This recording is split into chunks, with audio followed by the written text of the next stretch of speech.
Oi, Dani, que bom estar contigo aqui. Uma boa noite para todos.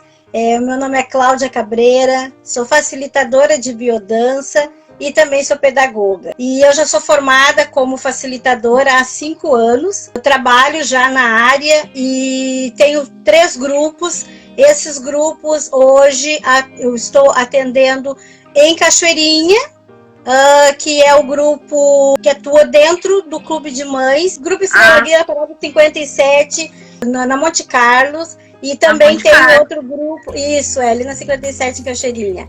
E também tem o grupo aqui em Gravataí, na Bom Sucesso, nas CAB, que é o Ciranda das Rosas. Esses 2 grupos já estão comigo há 3 anos. Também tem um grupo que está começando agora, que é o grupo em Canoas. É um grupo com mulheres que têm fibromialgia, um grupo muito especial. Eu tive a oportunidade de conhecer elas o ano passado, através de uma palestra. Então foram momentos assim muito gratificantes. E também tenho outros trabalhos que eu realizo, faço palestras e dentro das formações dos professores da cidade aqui de Gravataí e também de Cachoeirinha. Depois a gente pode estar falando um pouquinho sobre educação biocêntrica, que eu acho que vai ser bem interessante. Tenho a formação também como educadora biocêntrica e me formei como pedagoga na UBA. Já tive a oportunidade de trabalhar um pouco dentro do posto de saúde aqui da Bom Sucesso, tanto como os profissionais da área, né, que são os médicos, enfermeiros, pessoal da administração, também como os pacientes e usuários desse posto. Então são alguns trabalhos que a gente vai fazendo no intuito de levar o bem-estar para as pessoas. Claudinha, o que é a biodança? A biodança, ela foi criada por Rolando Toro, né? O Rolando Toro é um chileno e ele se dedicou durante anos da vida dele para essa metodologia, porque Rolando Toro sempre acreditou que o ser humano, que nós temos uma musicalidade própria. E quando Rolando tinha 18 anos, ele trabalhou com educação selvagem, que na época era assim denominada, com as crianças como educador, dentro dessa perspectiva, dessa linha. E a vida como prioridade para tudo. Rolando Toro, no decorrer dos anos, ele foi desempenhando mais e mais e aprofundando as suas pesquisas. Até em 1965, Rolando estava trabalhando numa clínica, num hospital, com doentes mentais, e Rolando começa a aprofundar as suas pesquisas através das músicas e com movimentos, e fazendo com que essas pessoas entrassem num processo de comunicação maior, reforço da sua própria identidade. Então, a partir desse momento, Rolando Toro expande a biodança, e nasce daí a biodança, né? Acreditando também nos potenciais. Então, baseado nos potenciais do ser humano que nós temos, que são 5 potenciais, Rolando Toro também cria as 5 linhas de vivência. São vitalidade, sexualidade, afetividade, criatividade e transcendência. Nós nascemos com esses 5 potenciais. E no decorrer dos anos, devido a várias circunstâncias da vida, nós começamos a nos distanciar um pouco.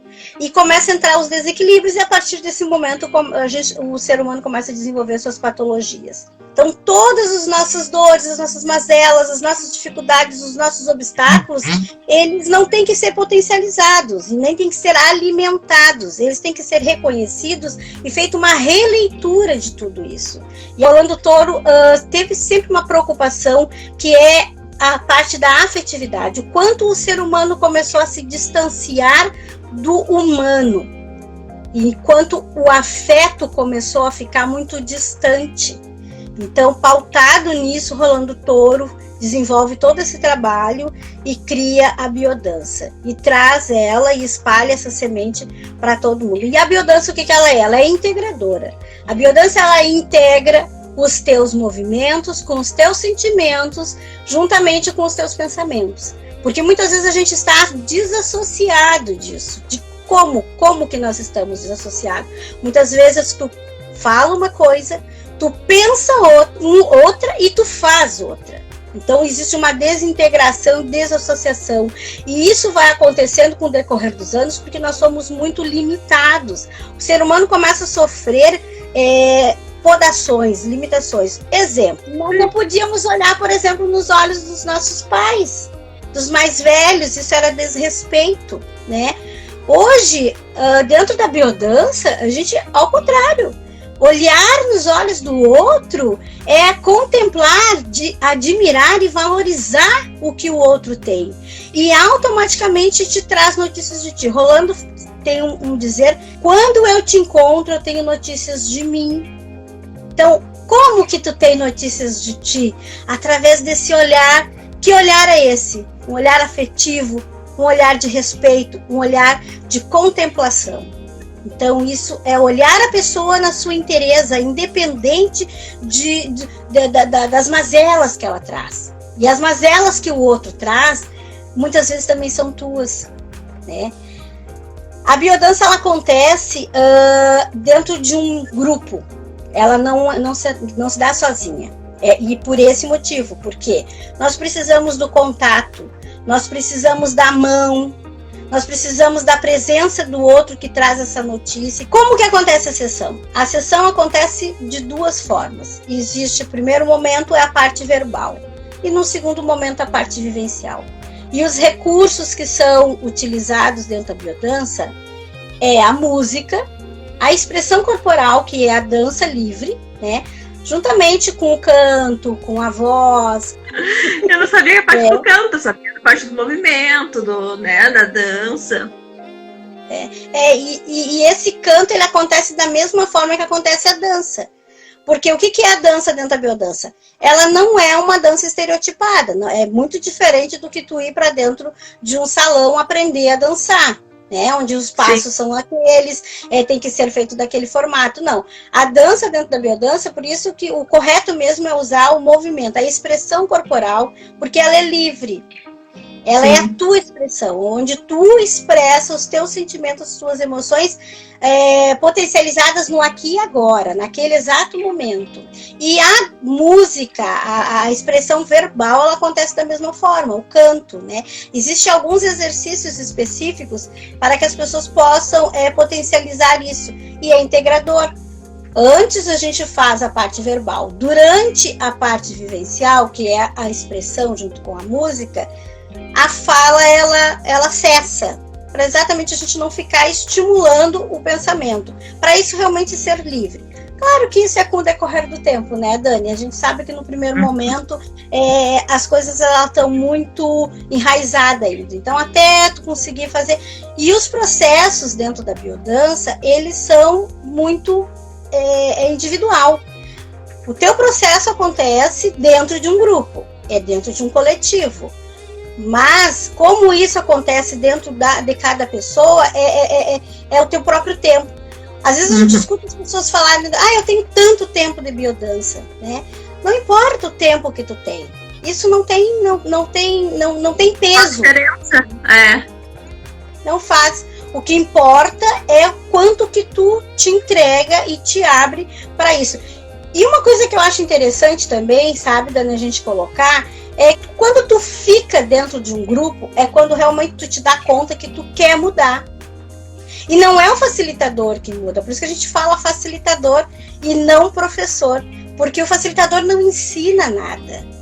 Ele facilita, ele propõe e a pessoa muda aquilo que ela acha e como pode ir no seu próprio tempo, né? Essas mudanças, elas são sutis, silenciosas.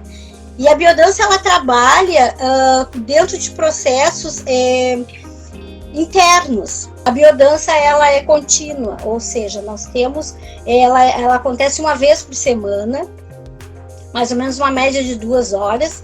E como eu falei no início, eu aqui tenho, em Gravataí, eu tenho um grupo que acontece todas as quartas de manhã, das 8h30 às 10h30, na Bom Sucesso. Grupo Ciranda das Rosas, composto, hoje nós estamos com 18 mulheres. É uma média, né?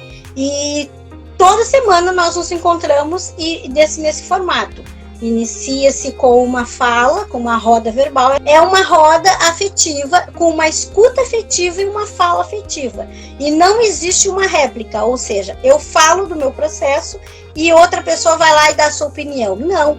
Por quê? Porque é a escuta afetiva. Aquela roda é feita exatamente para a gente poder se expressar verbalmente, que é ali onde nós falamos antes, né? E muitas interessantes, sabe, Dani, que nem tu disseste que às vezes as pessoas elas têm muita vergonha, mas é muito interessante que depois, conforme o tempo vai passando, o facilitador vai se dando conta.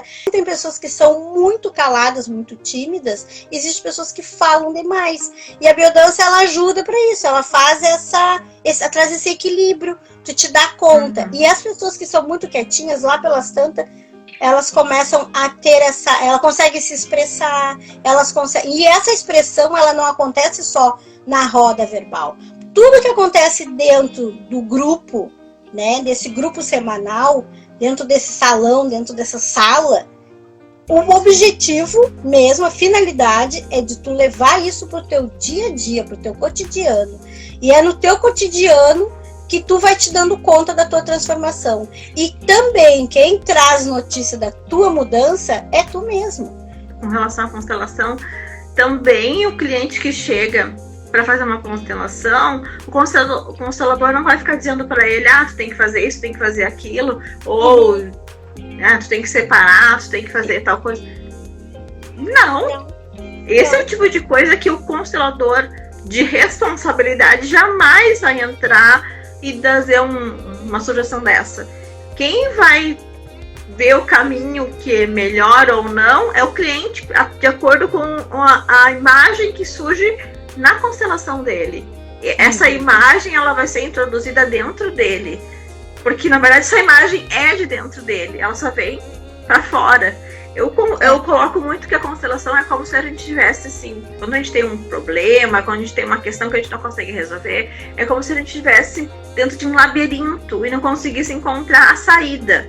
Quando a gente consegue esse distanciamento de olhar de fora, imagina que dentro de um labirinto não acha a saída, mas que tu foi teletransportado para um avião, para um helicóptero, e tu olha de cima tudo aquilo.